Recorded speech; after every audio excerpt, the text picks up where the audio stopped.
kodwa bazolayisha ilokhoza i-generate khona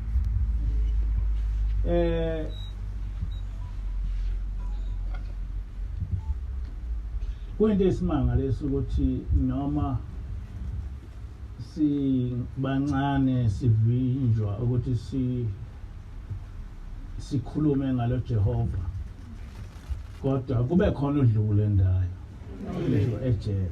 Amen. Enye indaba engifisa ukuba ngidlulise kunomama la uMaMbhele wayejwayele ukuthi ezobika umfowabo omhluphayo othi esizonda nje kakhulu ekepulani nezithombe zikababa mkhulu eyishisa enze konke. Angizukukhuluma ke konke uzoyikhulumela kodwa okubalekile ukuthi yonke into uNkulunkulu usuke yenza isuke intshumayelo ngoba abantu abaningi bazi uNkulunkulu kwesinye isikhathi ngezinto ezibehlele. So ke ngiyazi ukuthi uMaMbhele uza nomndeni, angazi noma umndeni umi kanjani kodwa inhloso yethu ukuthi lokho kusuke kuvelile kusifundise isifundo esithize sethi thina esuke sesemhlabeni ngoba njengoba sihleli nje asazi kodwa siyasifunde ngesigameko. Amen. Njengoba nalomfana esho nje ngisukumisa ngoba kuyisigameko lokho okukhulumayo. Ngizocela uMaMbhele eze phambili naye ekhulume lokho okukhulumayo bese siqhubeka sisuka lapho.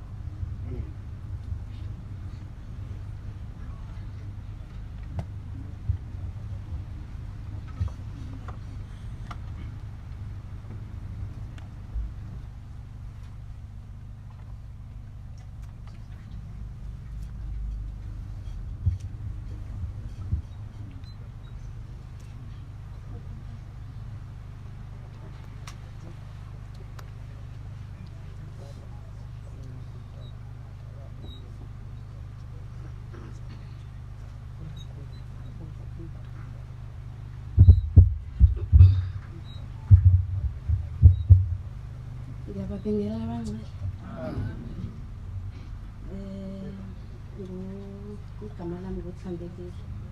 Igama lami ngothandekile wakaMbhele. Ngo-2019 sibe saba nokuphazamisana nomfowethu ngilamayo. Bengizifake itikha ngisesebuhleni nganankinga kodwa ngazi ukuthi wenze kanjani kuyena.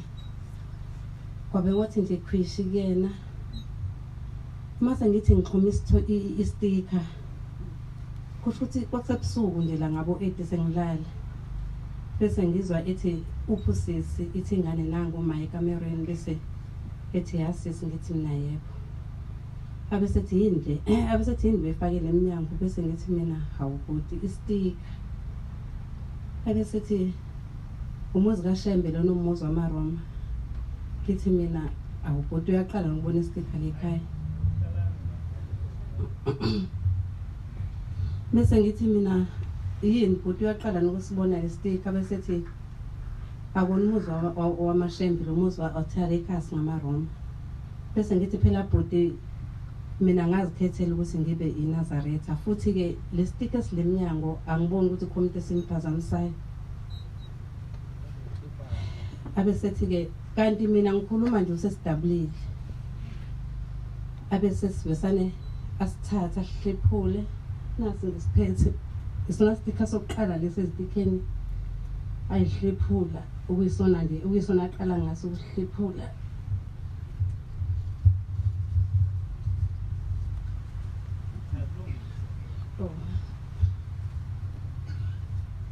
wathi wahlephula wathi yasidonsa sangadabuleka wasihlephula ngomlomo wahlephula siqeda simpenya ngwangishanga sesifubeni kusho ukuthi ngendlela engacasuka ngayo ngathi bhuti ngasithatha ngathi bhuti songazodabula istika sikaShembe pho wathi angifuni lento la ekhaya ugcina yabona umuzi wakho kusho ukuthi ngenxa yokucasuka mina wathi ephuma ngangibhuqa ngithandaza ngathi Shembe nangumfowethu ekudabula uyaxoxa la ekhaya ngicela uzungavumi ukuhamba la ekhaya mina ngethemba wena ungumhlengi wami ngicela unqobe leli demon elimphethe ngoba angazi ukuthi kwenzekeni ngathi ukuthi uyagcina ngaleso sikhathi ngave sangezwe nginamandla kakhulu kanti sasikhona esinye sazothi ngaphinda futhi ngasithatha esinye ngakusasa ngamiyeka ngoba usadini uthe mebuye emsebenzini ngaphindwa abuya sengisifakile sesibili waphinda ukuthi utheme edlula adlule la ewindeni ngoba unendle yakhe ngemuva ngimbone enxapha nginganaki abuye athi uyaqhubeka nalento yakho bese kufika kumina ukuthi hayi bhuti ngeke ngisakwazi ukusikepha songancamba ungibulala ngeke ngize ngisikhiphe ungcono ubulala mina ngeke ngize ngisikhiphe nestika angithonywanga ngokuthi mina ngibe yiNazarites kusho ukuthi asidabuleke asilali kuthi ekseni mase ngivuka ngisifuna ngoba kwakusekuntambama angasitholi hayi ngibuye ngize la ngifike ngiphinde futhi nginikele kubaba ngibike lento ukuthi inkosi ngicela uNkulunkulu ehlise inhliziyo kaBhuti uBhuti udabula izidika zaShembe ngibuye ngizothenga izidika la ngimama anginikeze ukuthi aluke idabula ukuthi uthe kulesi 7 asilento ngisifake ukuthi kulesi sithathu bese ngithi Bhuti ngicela ukuthi ke lezo zidabule kunginikeze zona ke ngiyibeke uzilahlephi athamba uyifuna wena ngithi phela ngazi ukuthi uzilahlephi athi ayamhlangene nalondo uhamba uyifune ufuna lonke leli gceke bese ngimiyeka kusho ukuthi bese kuthi kulesi 7 abese asixebule bese ngibe ngithatha iglue ngithi hayi uthi ngithatha iglue bese ngibhiqa iglue ngaphansi bese ngisinamathisela ngenze ukuthi angakwazi usixebula abesanathatha umbese asixebule futhi aphinde futhi uthi lesa 7 abena ngasilahla abena sifisele lapha asishiye kanjalo ngisithathe ngisiphindisele ngakusasa aphinda abuya sixebule ngiphinde ngisiphindisele kwabona wasiyeka kusho ukuthi ke sasinokuhelizisana nje ngithi ngiyamakha njengodade wabo ngoba kwakhona impela kwangahambi kahle kene engazi kwakwenzekeni nasemndenini kusho ukuthi weze wagcina esethi oqala kade ngatshena wona sisi ukuthi angifuni uShembe la ekhaya ukuthi lethela amakhehla kaShembe lana ngathi mina uyazi ukuthi lento yakho sengireportile esontweni wathi noma ngabe uyireportile awuyireportanga angibesabi ngathi mina hayi boBhuti ayenziwa lento yenzayo wathi ke ngefana ke bazongenzani ngase ngithi mina uyazi ukuthi ngibekile lento wathi kwayena lo mfundisi wakho ongibike kuyena kwayena mbuyisa umtshenela ngizomtshena ukuthi angimfuni uShembe lekhaya ngathi Bhuti ngokusuku yozisola lo mlilo obasayo uyoshisa wena ngokusuku kusho ukuthi bese kuba naloko nje okunye sasikubanga ke ngimakha nakhona uthe suka lapho esethilalele yabo into esengizoyenza kuwena ngizohamba nje ngizothola i-off ngizogoduka ngekhaya ngifike ekhaya ngishisela impepho ngibatshela ukuthi abathathe bese ngithi mina Bhuti ngokuthi nje ngiyakwakha wathi oqala nje uyahlupha nosifakela uShembe uphinda futhi nje ungibangela isicefe mina ngiyazi into engiyenzayo ngase ngithi mina manje obani labo zongicela kubona athi ngokushisela impepho ngifuna ukubatshela abantu balekhaya bakubulala bese ngithi mina kulungile Bhuti yabo ifika inhliziyo ubuhlungu bese kuthi nayi khona kusho ukuthi inkathi esayikhipha letika abesethi ongcono ufaye ngaphakathi letika zakho hayi ngaphandle ngithi mina hayibo wakuzwa khona izitika zaShembe ifaka ngaphakathi kanti wena izikwenza letika kanti wena nani wena ungafuni izitika zakushisa yini unosathane ngathi umthetho wakho abesethi cha anginawo usathane angiyifuni ngithi mina ngeke mina ngifihla uShembe endlini uShembe ngimshendezi mina ngimvezile akekho umuntu ongazi ukuthi mina ngiphansi kwebandla lamaNazarites futhi uShembe ngiyamthanda mase ngimfaka ngaphakathi phela kusho ukuthi uchaza ukuthi ngiyamfihla ngeke ngize ngimfihle ebulala mina ngithi ngiyakutshela ukuthi ngibulala eBhuti Ngono ngasuke ngiyifoni ngoba ngafihla uShembe ngisoze ngamfihla. Kusho ukuthi ke ayathula athe ukuthi unenkani ngithi kulungile ngiba nginenkani ngento engiyiyona engiyithandayo kulungile usongasuka ubulale mina ngcono mangifela yena ngeke ngize ngimfihle. Hayi ke ukuthi emva kaloko ke kupheleke esegcine ngalesi 7 sesekile bese ngiya ngolungisa ngokunye ke nje ngibuza ukuthi awubhoti ukuthi nokuthi yini ukwenzelani kanjena. Hayi ngithi ngiyamluleka hayi kodwa ukuthi indlela eseyiyona ngazigcina sethi ke mina ke into engizoyenza njengoba ngigoduka ngizothola off ngizohamba ngifike ngikushisela impepho bakubulala abantu basekhaya. Ngase ngithi mina uyongicelela kubantu bakithi babulale mina ngani yabo athi bazokubulala. Kuthi bese kufika uvalo ngoba ngiyabazi labantu basemsamo ukuthi bayithanda into ewukufa futhi bajabula mangabe bezokwenza into engasile. Yithi mase sengithi ngiyaphumela eminyango ngithi ayikhona ngeke angamdedeli ngoba manje mangimyeka bazokuthi ngiyabesaba ngibesaba ngivene ngibuyele kuyena ngese ngithi mina la webhoti. Yabona ke manje na ke mina bengazi ukuthi kanti usofunda ukuthakatha mina ngikwazi ukukhuluma into efana lezi. Angabe kanti ukuba mncane nje ududene naye nje sekufundisa ukuthakatha. Mina bengazi ukuthi mina emsamo ucela inhlanhla bengazi ukuthi qala ukubulala umuntu ugadeke. Ngathi ngicela ungisize. Mase watshena lawo maphara akho ngoba ukuthi amaphara lo watshenayo abantu bakithi abangithandayo mina bayingelo sezindlenge bazibavume nami lawo maphara akho oyowatshena ukuthi akangibulali zophambana endleleni emntakama wafunga wathi sise ngizokubulala bheka ngafunga safungelana sobabili kanje ngathi uyangifungela nami ngiyakufungela ngathi zobona zodebana endleleni ngathi ugade zingathi zisuke ekhaya zizobulala mina nami ezami zasezulwini ziye kwena zophambana endleleni kubonakala loyo waqala ngishisa ukudinwa nami abesethi ucabanga ukuthi bayadlala ngathi nami futhi engelosi zami ezengigadile adlala wona lamasosha akho akasemsami mina ngasezulwini kobonakala loyo waqala mntakama batshena angibesaba babeze ngibalindele. Ngithi mhlambe kwagoduka kanye ekhaya angazi noma wakwenza lokho noma akakwenzanga ngeke ngize ngibe nolwazi. Thenga bo 6 afone uthi ekseni ngivuke angazi into nengikhisa amanzi ngikhamanzi empompini ngimbuke ukhathele nje ukuthi ubhudu ngenomkhohlane asakhulumisana mina ngithi ngizama ukumdiscipline ukuthi abone into ayenzanga sayifoni.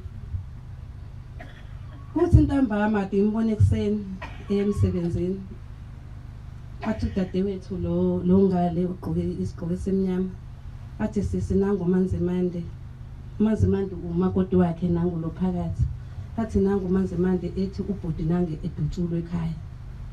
Bese ngithi mina kodwa nkosambhuda ngadutshulwa kanjani kwenzekeni ubhudi kwenzekeni ibhudi athi bese ngithi nayi kulungile nayi athi usahanjiswa esibhedlela eShepstone awuphelanga 15 minutes ufike egamla ukuthi useshonile.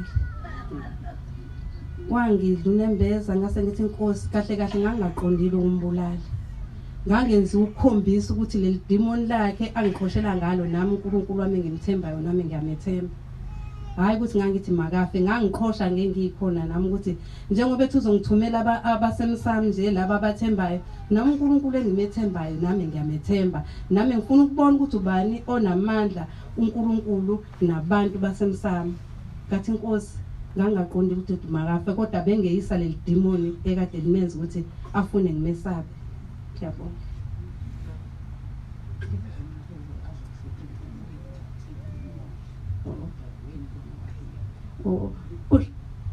Kusho ke kulenyanga ngano February noma uMarch February 9 kuthi ke wesebuya ke sebuyela kudadewethu kulonyaka nje uFebruary lonyaka lona wese sefika ke kudadewethu ke ngoba mina ngathola imessage ekseni wayibhale ngo1 ebusuku ngayifunda wese ngifonela udadewethu engitshena ukuthi ke ubhudu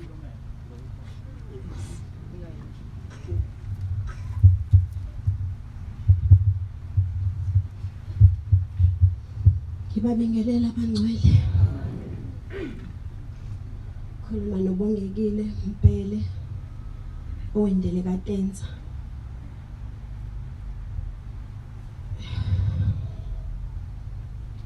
Shuthi ngo February 9 ngangilele ebusuku. Sithi kwakuyikhathi zabo 12. Ngiphuphe yena ubhuti. Shuthi ngimphupha ngihamba nomakoti wakhe uManzimande. Sihamba endaweni engingayazi. Mesihamba kule ndawo sibone indlu egugile emnyama. Mesimaqondana nayo aqhamuke yena shuthi uhamba bawu2 bagqoka izingubo ezifanayo. Meqhamuka ngesikhathi ngisajabula ngithi ubhuti uphuma kade ngagcina. Avela ngibuke. Athi Sisibongi, ngithi yebo bhuti. Athi ngicela ngigcine isabatha.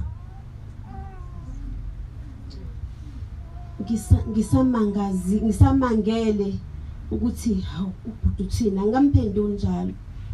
Aphinde kwesibili. Athi Sisibongi, ngicela ningalinge nenze iphutha lokuthi ningagcina isabatha.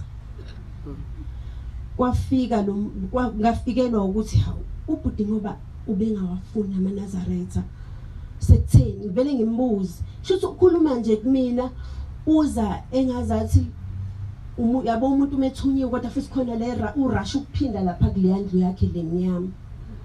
Bese ngithi ubhuti awume phela indaba wena sekutheni manje uthi enena kugcina isabatha ngoba phela wena kusuka nini wena amaNazarites uwathanda ngoba ngiyakwazi ukuthi awafuni.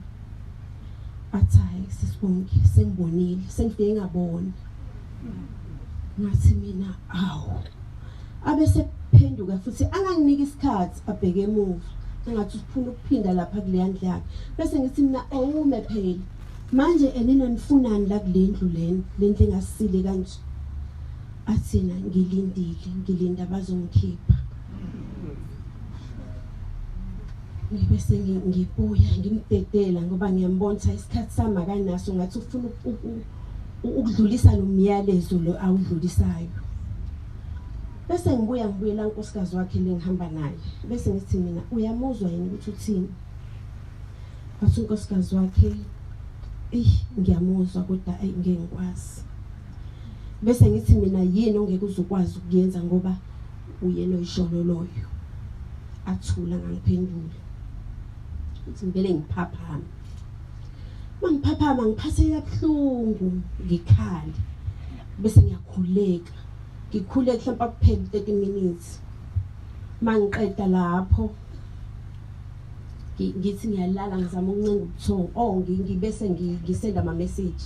Ngisendela usisi, ngisendela unkosikazi wakhe, ngisendela omunye umakoti wasekhaya ongekho la. Ngithi ngoba ngenzela ukuthi mina benginomqondo ukuthi mhlawumbe mangikhupha ngibuye ngilikhohle makwenzeka ngilikhoda leli phupho kube ukuthi ama message asebenawo. Okay ke emva kwalokho bese ngifikele ubuthongo. Kungafika ubuthongo kungafiki nje ubuthongo shuthi ngilokhu kusemqondeni ngicabanga bese ngigwinya amaphilisi einhlungu ngenzela ukuthi nje angidrage bese ngiyalala ngoba ngizovuka ngemsebenzini ekseni. Hayi mangilala uphinde futhi ngibuyele kulona lephupho. Malibuya leli phupho libuya ngihamba naye yena unkosikazi wakhe njengoba kade singihamba naye ngibona yena umyeni wakhe. Ngihambe naye unkosikazi wakhe engathi manje sesiyodeliver report ekhaya ukuthi ubhuti usefikile wathi ngoba ngifuna ukubadelivela ngoba besibhizi siphasi phezulu. Simtholile umthandazo ozokwazi ukuthi asisize ngoba kunabantu abekade beqhamuke emaceleni bethi siyaboniswa ubhutweni usenkingeni kanje.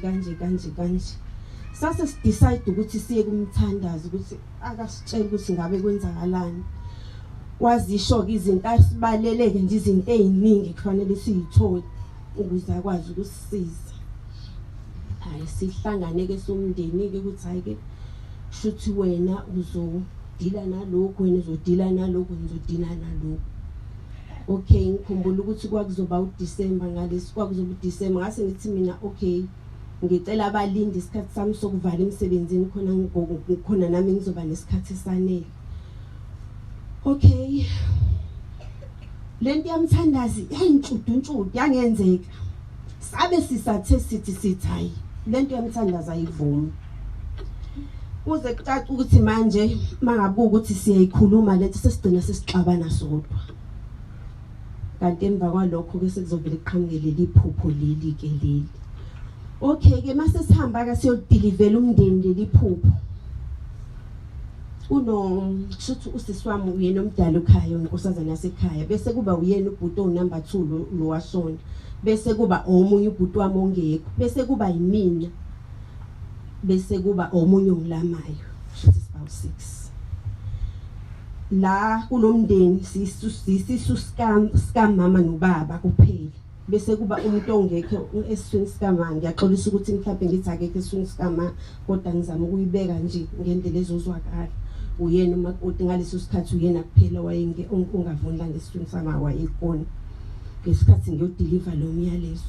Ngesikhathi ngithi ngiyawudeliver lo myalezo usuke lo bhuti wami ongemuva ngilamayo abangumsindo like umuntu odakiwe bese ngithi mina hawu yindaba wena ngithi ngizama ukukhuluma into ebalekile kodwa futhi manje uyangiphazamisa lapho ngikhathazekile ngifuna ukuyikhipha lento manje like abantu mabephuza utshwala bekhuluma bonke kanye akuzwakali ngize ngidinwe yazi lento ngizitshela ukuthi mhlambe amawongo iphupho hayi ngilisho lento mase ngivukile kodwa usisi wami ngimtshela ukuthi lo wenze kanje kodwa yena mase ngimtshela angibange ngisamtshela lokho ngaze ngamtshela after nje ukuthi hayibo uyazi wena ngesikhathi enena ngiyodeliver iphupho wenza kanje into engekho right angazi ukuthi leyo nto isho ukuthini. Hayi naye angazi ukuthi kusho ukuthini. Hayi ke shuthi ke ekhaya njengoba bese shilo usisi ukuthi samaroma amaroma ayabhelivela empephweni. Kwaba ukuthi ke manje ngoba ubhuti usefikile waziveza ukuthi ufuna ukusizakala ngayiphi indlela shuthi kusobala ukuthi ufuna ukuthi ahambe ayosizakala la ona khona bese kuba nalempikiswano yami nalo engambona ephusheni engathi uyangiphazamisa mangikhuluma athi ngeke kukwazi ukuthi ubhuti ayolungiselwa uma Nazarites akasisi cause awagcina amasiko bese ngithi mina kanjani ngoba ubhuti wone ngale ulawa njoba nina nithi nifuna wasebuhleni bayazi nabasebuhleni ukuthi kwenzakaleni because usisi Indaba ubeye report esontweni thina masifika nodaba esontweni sizofika nento at least abane clue yayo athina anginandaba mina naleyo thina la ekhaya ngeke thina singahlala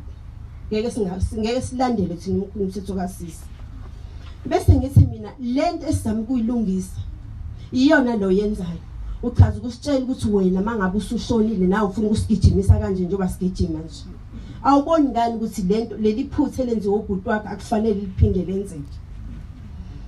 Athi yena ayi angihlangani ngihlanganisa hayi ngivele ngithi sisi ngoba usekhuluma kanje ayikho into esisazoyenza nayo ilungi shuthi nje asimbuyisele esayidini siqhubeke sizenzele sobawu 5 sahamba sobawu 5 uyena mina ulobhuti wami omunye engithi ngiyamlama samshiya lo okuyena wangiphazamisa wasephusheni ngamtshela ngathi yabo lento yenzayo iyona lento engangiyibona lapha ephupheni ngithi ngiyakhuluma ungiphazamisa iyona leni manje usowuyenza manje uyaphazamisa manje ufuna ukuthi yenzeke lento kanti kade ayisikhathazile.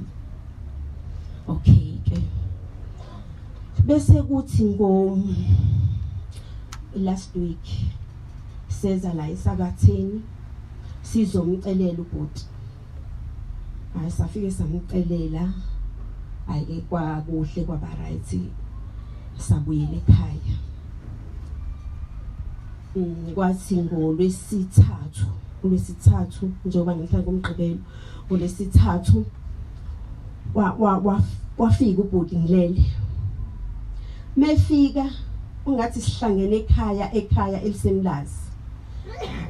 Athi yena usisi wami uthi usisi sheshisani yazi sibalethi manje kodwa manje siyahamba ngiyabona ukuthi siyahamba kodwa manje angazi ukuthi kiwapi kodwa nami ngiyimisela ukuthi ngiyahamba imini uyena imina ilobhuti ngimlamayo bese kuba umakoti wakhe akasekho lo bhuti lo kuyena obekho okay yosayo.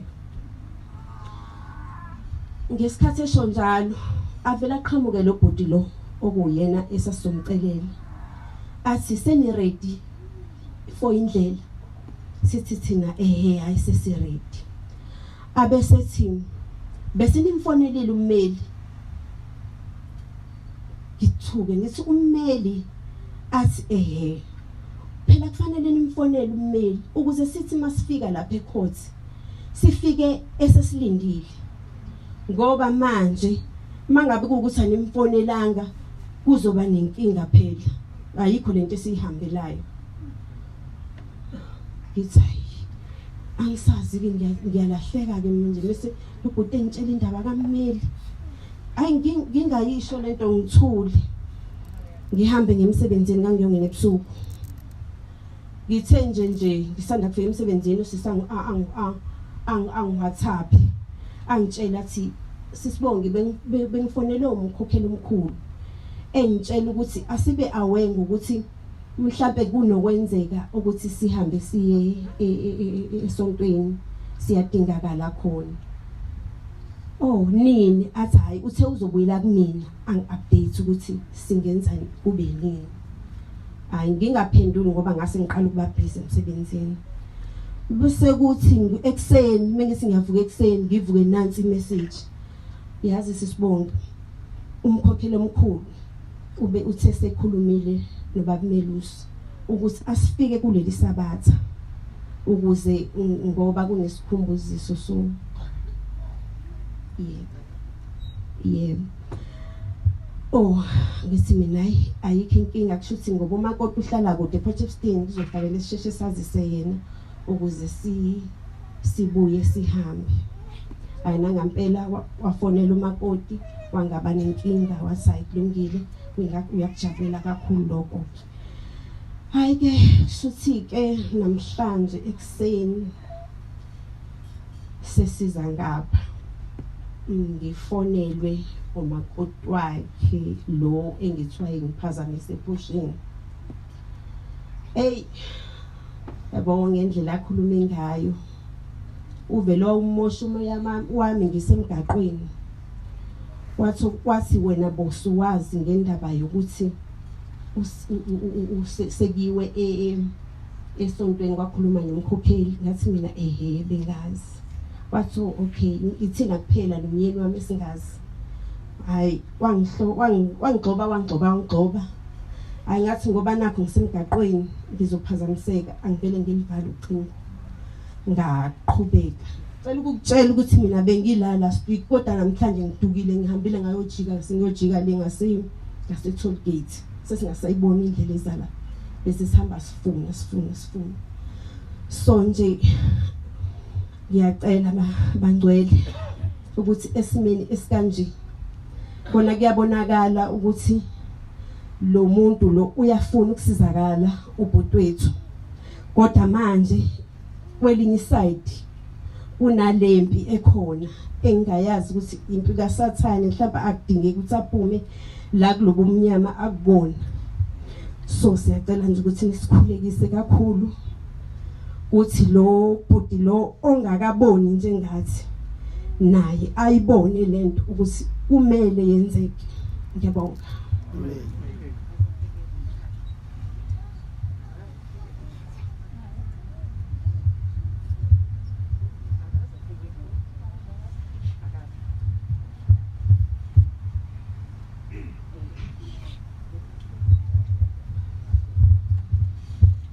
Ngicabanga ukuthi njengabantu abangakakhola kodwa indaba yabo ngicabanga ukuthi nangikusho wamchazela uMaMbhele ukuthi inkulumo yabo isiyonke ukumcelela intethelelo lo owenza lento bese ke khona ukuthi uma befika lapha abamcelele intethelelo nje bamcelele ngomnikelo kodwa namuhla abamcelele nje intethelelo ukuthi siyacela ngoba usuku ubaba omkhulu ngelamdabula namhla sihlangene ngaye la athi sicela intethelelo ukuthi ubhuti wenza lento futhi simcelela intethelelo singabakwa ukuthi athethelelo aphume lapha nakulendlu emnyama impilweni eqhubeka ilena yakhe abeyenza ngoba ukusebenzeka lokayekwenza naye dadwakhe ukuthi mayithi uyalapha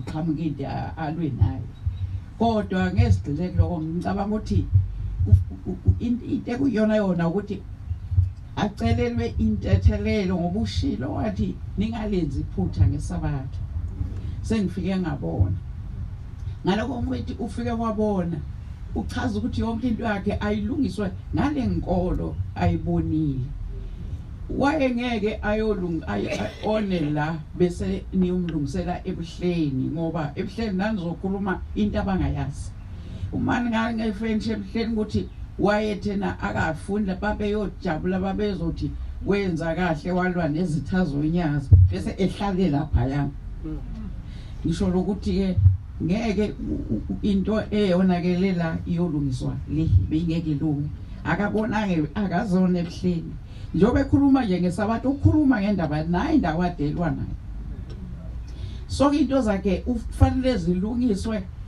ngendlela kaNkulunkulu lo muntu ufike wambona uNkulunkulu lephambili uhleli endlini emnyama ukukhonjiswa ukuthi uma ulwa noNkulunkulu uyohlala la kanje ngaloko ke yonke indaba funeke omunye wenu athi sizomcela intethelelo bese umholi asho naye kazilingi ukuthi sikuguqwe simcelele kuShembe bese esho umholi webandla njengoba yithi nakamsapha athi inkosi ngiyamthethelela uyibanibani ngithi akimcela intethelelo nakuwe nasebandleni lonke sisho sonke sithi amen akadlule yiloko kuphela akufuneka embuza akufuneka enkukhu yiloko kuphela ukuthi sivume sonke la endlini ukuthi siyamthethelela uyibanibani akadlule endaweni kodwa kuyoqala ubaba uMelusi akhulume noNkulunkulu njengomuntu ongumholi athi nanga umuntu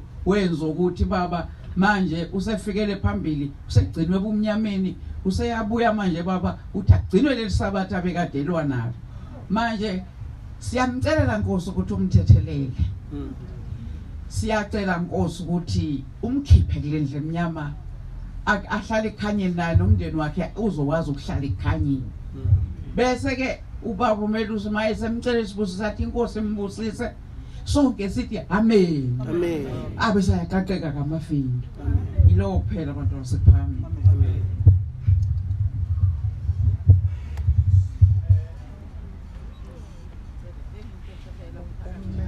Angithi bazoqala ngokunikela noma bakwenza kanjani? yebo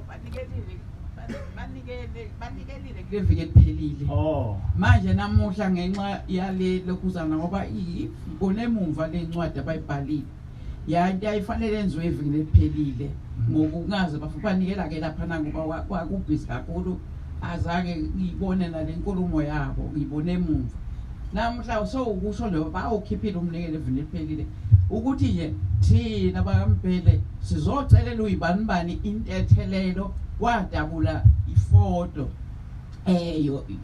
yomholi webandla umsunguli webandla wenza yonke into manje siyamcelela intethelelo ngoba naye uthi usefike wabona lephambili simcelela kuShembe simcelela kuJehova nasebandleni lonke emva kwaloko ke bese siyaguqa ke umholi nguyena ozamcelela intethelelo bese ke mayisemlika isibusiso sonke sithi amen bese ziyalunga ke into zakhe Amen. Okhuluma wena ubani igama lakhe? mina ke Uzibuyise Mbhele. Bani? Uzibuyise. Zibuyise. Uzibuyise Henry Mbhele. Zibuyise Henry Mbhele. Okay. Khuluma ke khuluma.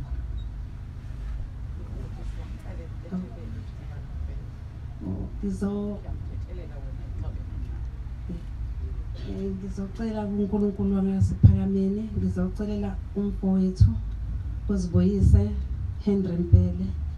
Ngizomcelela intethelelo kuNkulunkulu wasephakameni ngokumedelela nokumethuka nokwethuka umelusi umholi waleli bandla. Ngicela uNkulunkulu wasephakameni amkhiphe esigodini sosizi, ambeke ebukhanyeni kwaphakade. Nami njengodade wabo ngiyamthethelela futhi. Amen. Amen.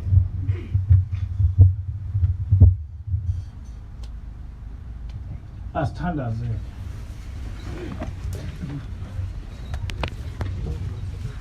uNkulunkulu wathi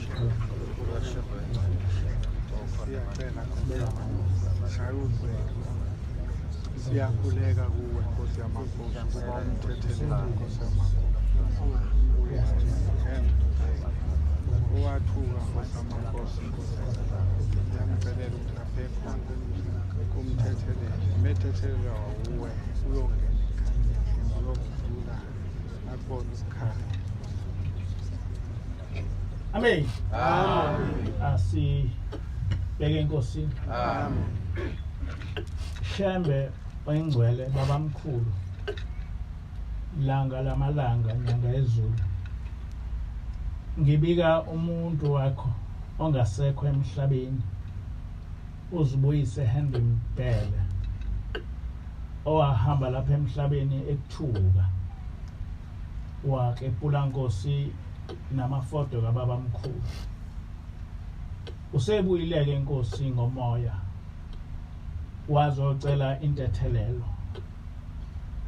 Washo ukuthi abaseduze kwakhe abagcine isabatha.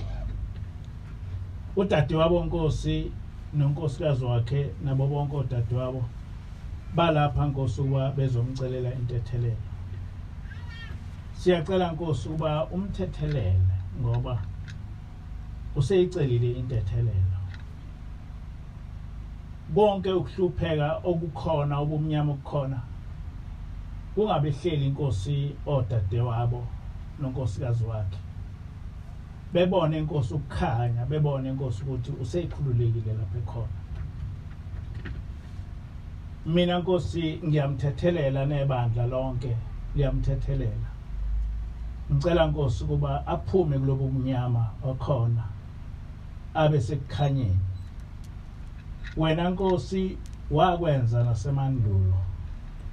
Kwathi Nkosi isoni uma Nkosi sicela intethelelo kuwe. Wathi wena kusukela namhlanje ngizoba nawe eparadise. Ngicela ke Nkosi ukuba nalomntwana Nkosi ongasekho emhlabeni uHenry Mbhele efane nalesi soni esasilenge emthini kanye noJesu. Ukuba Nkosi kusukela namhlanje athethelelwe ngoba izwi lakho Nkosi lingelokugcina emhlabeni nasezulwini. Siyacela ke Nkosi konke lokhu namanazarite onke Nkosi ayamthethelela. Siyacela Nkosi konke lokhu ngelakho Shembe igama manje ephathe. Amen. Amen.